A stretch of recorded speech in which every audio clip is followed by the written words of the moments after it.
Tokyo, Japan. My name is Gary Verheller, and I'll be your host for what we call the Substance of Living podcast. Today, we'll look at what we call life's lessons. And I hope this will provide you with some insight, maybe even some inspiration to life's challenges. This is Life Lessons, episode number 2, Know Yourself. Now, if you have not had an opportunity to see episode 1, which was Who Am I strongly suggest you take a look at that and consider what was suggested there, and then come to episode 2. If you want to give your best, if you want to do your best, you must be at your best. And world-class athletes, very successful people. I've worked with astronauts, I've worked with presidents, CEOs, scientists. They know who they are. They really know themselves.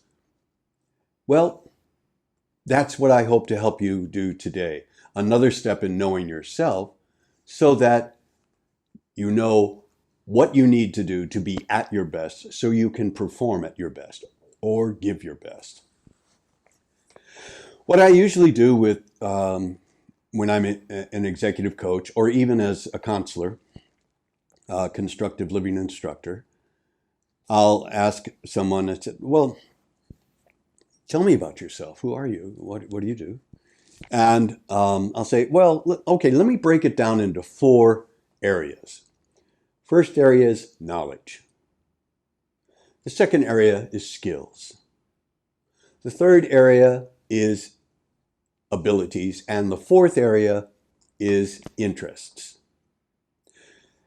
And what I would normally do, I would assign homework to the executive or to the client that I'm working with, and I would ask them to write out in detail knowledge, what they know, skills, what they learn to do, abilities, what they learn to do well, and interests, what they love.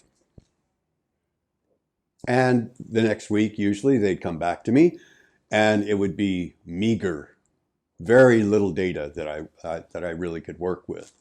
And I'd say, okay, well, let's do this again. And what I want you to do this time, for each one of those knowledge, skills, abilities, and interests, what I want you to do, knowledge, what you learned from education, from work, and from life.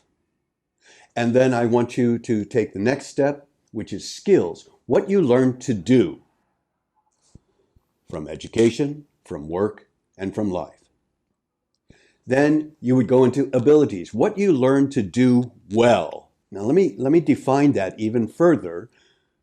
That means you have to have knowledge and you have to have skills, and practice. Over time, you develop an ability. For example, I'm a scuba diving instructor, and people say that I do that well. I started 10 years before I became an instructor.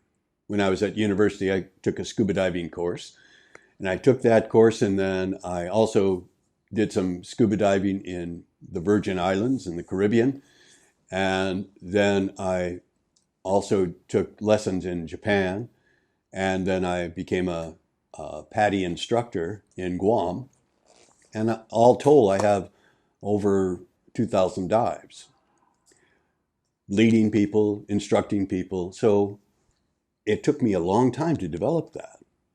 I had to study knowledge. I had to practice skills, practice. And those two, knowledge and skills combined over time, gave me the ability to be what I hope is a good instructor. Last one is interests. What drives you? What are your passions? What motivates you?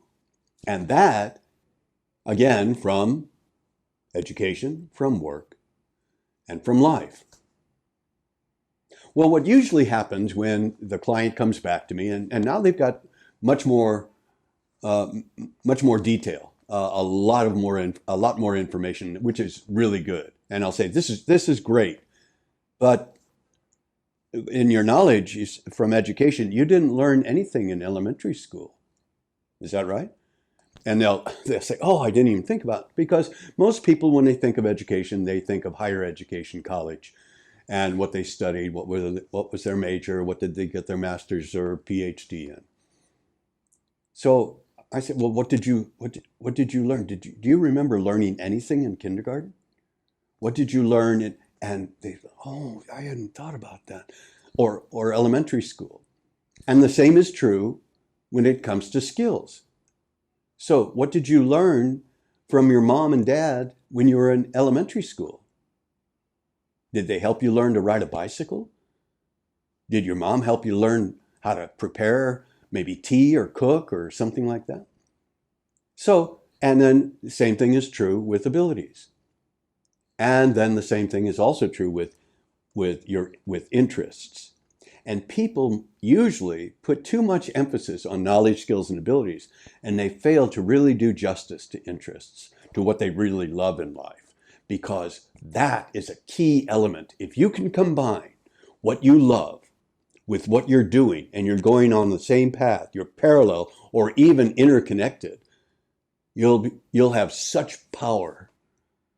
And it's not power that you're advertising, but it will be such personal power that people will really want to work with you because you're so passionate about what you do in life. So that's going to be your homework. Your homework is get a piece of paper and pencil. Actually, I like pens and lots of paper, and just write down knowledge, and then write everything down that you learned from education, from work, and from life. And remember, put down what you learned when you were a kid, when you were in kindergarten or elementary school or junior high school or high school. And then same for skills, same for abilities, same for interests. And be very honest with yourself. And if you have trouble doing this, ask a good friend. Ask what they see in you. So that's your homework. This was episode number 2, Know Yourself. Hopefully this will be another step in helping you be at your best. Thank you for joining us today for the Substance of Living podcast. If you'd be kind enough to consider subscribing, you can contact us through Spotify or Apple Podcasts or connect on Twitter. Join us again next time for what I hope will help you navigate life.